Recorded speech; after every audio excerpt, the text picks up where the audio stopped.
we'll get you started in Boston and then head to Oklahoma City for the Suns and the Thunder. Welcome to day 2 of the playoffs, an NBA tip-off presented by AT&T. Ernie Johnson here in Atlanta, Shaquille O'Neal and Kenny the Jet Smith and Charles Barkley, primed for a big day of hoops. Let me tell you something. As a guy who was blessed to play for the Sixers, anytime we played the Celtics, it was a really big deal.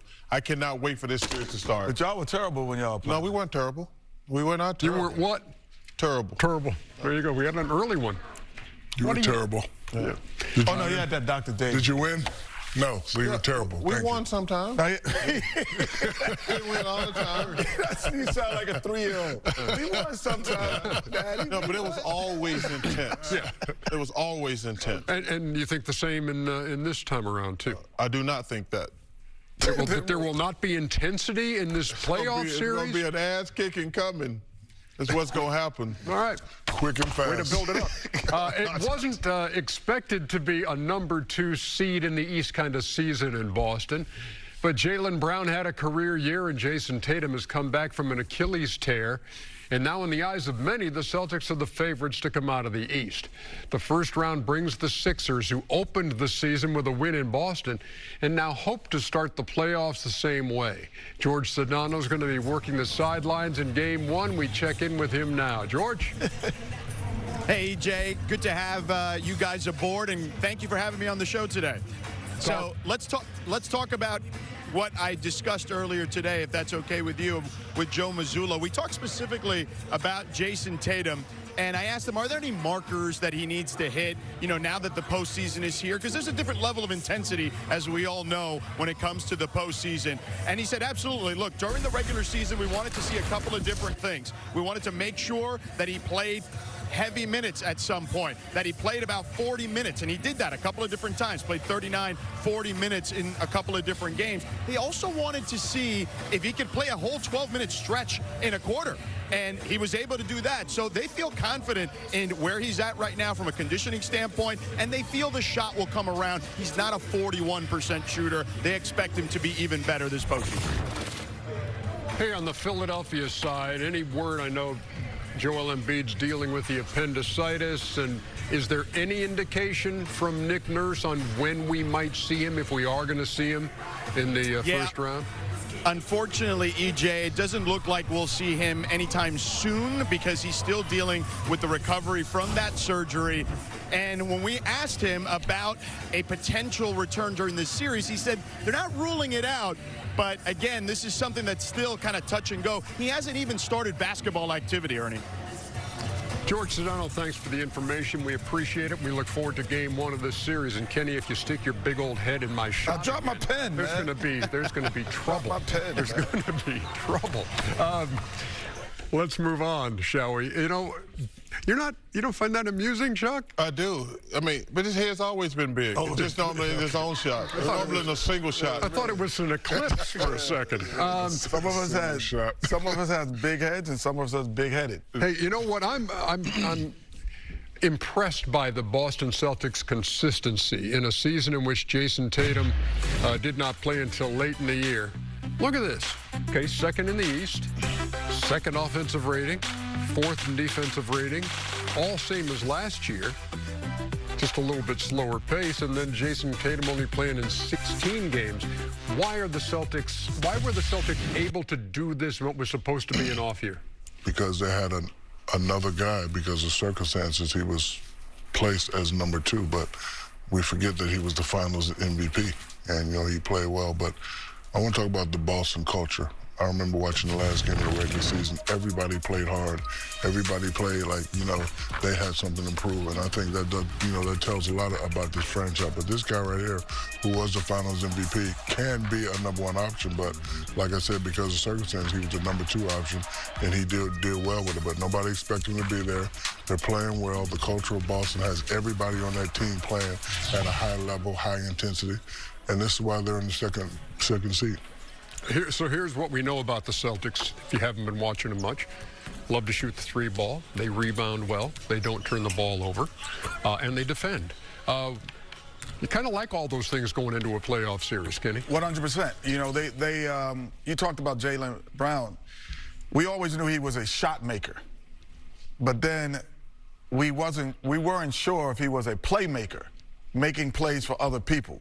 So Jayson Tatum, we had seen him make plays for other people at times. So he had the ball most of the time in his hands, and they said, okay, Jaylen, you just make shots.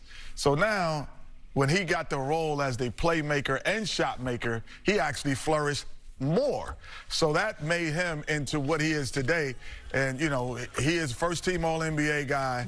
He is, you know, one of the top 3 guys for the MVP race, and he has put his team in not a pause, but he says, no, there's no pause button in Boston.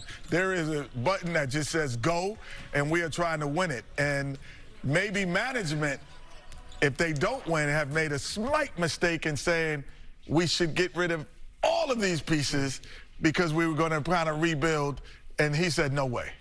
Well, 2 things. One, it don't matter about the rebuild as long as you got them 2 guys. You can just plug guys in to go with those 2 guys. But you said something, Ernie, something about their defense. Even though they go through stretches where they don't make threes, and it's frustrating at times, but if you play good defense, that's always going to travel. That's why they're such an elite team. They play terrific defense. They got the young kid at the center. I forget his name. Neemias Queta. Yeah, that's his name. I'm not even going to. That's like that. Those are like those things that come out every 20 years, right? Glad I could provide that for you. Now continue. Cicadas. But he's played well. But Pritchard has done what he does. But they play hard. They play great defense. Now, the only weakness of their game, I think they play a little too slow. I think they could really... slowest pace in the league. I think if they played a little bit faster, they'd be even better. Because when they're not making shots, it really shows when they're not making shots. I think if they played a little bit faster, they're going to still take the same amount of threes, but if they played a little bit faster... Can I ask you this then? Do you think they could have played faster without Tatum? Yes. And saying, hey, we're going to play faster and risk the fact that we don't have the same talent. Did you look at the stats? No, I'm talking about... Did you look at the stats? Yes, I did. They were the same as last year with Tatum. But I'm saying, can you take that risk to play faster? When they had Tatum, you didn't look at the stats. When they had Tatum, they still played slower. I'm just saying this year. No, I'm not talking about this year. I'm talking about even last year. Okay. If they played a little bit faster, I think they can make things easier for Tatum and Brown. How does Philly make it a series? Well, you just got to play hard, you know. Oh, come on now. Let me finish. Can I finish? Yes, it's nothing worse than playing the underdogs because they have nothing to lose. So, you know, Boston cannot take this team lightly. VJ has to play great. Maxey has to play great. Paul George has to be the old of Paul George, and they just got to say, hey, we just got to, you know, go for it and have to do mostly everything right. So if Boston stays focused and do what they're supposed to do, it'll be a sweep. But if they mess around, Philly can get 1 or 2 games because of their talent. 130 players in the East have played at least 3 games against the Celtics this year. Maxey, the only guy to average 30 against Philadelphia. Well, he's good. Against Boston. The biggest problem for the Sixers, they don't have their mismatches. They don't have mismatches. Like when you're an underdog, you normally like, okay, that team's better, but we have somebody who's good. But if you look at Philadelphia, Max and Edgecombe are probably, and Paul George, okay, they got Derek White, Tatum, and Brown. You're like, uh-oh, that's a problem right there. So that's the biggest problem. Like normally when you're an underdog team, you can say, okay, you know what? We got an advantage here. But the 3 best players on the Sixers, they're going against Derek White, Jayson Tatum, and Jaylen Brown. I wish I could have some hope. Because, you know, I'm a 76er and a Suns fan, but this is going to be rough. They split the season series 2 games apiece. Again, Philadelphia opening the year at Boston with a win by 1. In fact, the first 3 games between these 2 teams this season were decided by 4 points or less. I was like the guy from Home Improvement. Jeez, Kenny. I already tried to lean out, too. I'm bad. Get your big old ass head out the shot. Listen, what are you doing, man? You got 7 cameras in here. Y'all couldn't figure out I was going to drop. I'm trying to ask George Sedano a question, and your noggin's right there. It ain't like he's using the pen, either. He's looking for the pen just for decoration. Jeez.